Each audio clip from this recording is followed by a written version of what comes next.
היי,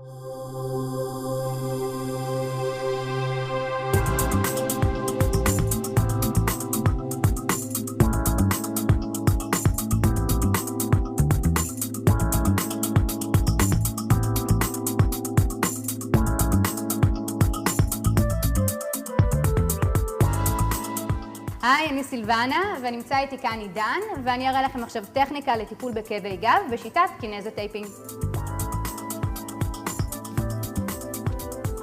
בשם האפליקציה הבאה אנחנו נצטרך לבקש מעידן להתכופף מעט קדימה, אוקיי?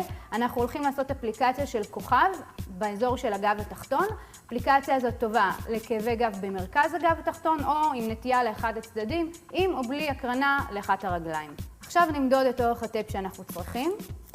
אז הטייפ הראשון, בצורת I, אנחנו נפתח את הטייפ במרכז שלו. אנחנו נניח על הטייפ כ-75% מתח.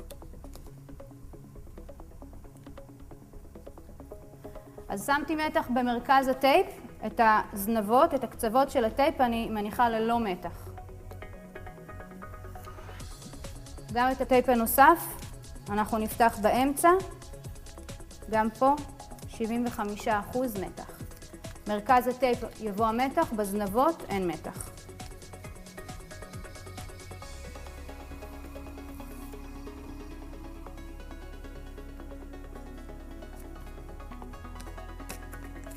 גם את הטייפ השלישי אני פותחת במרכז, אנחנו שמים אותו באלכסון, מתח במרכז 75%, בקצוות ללא מתח.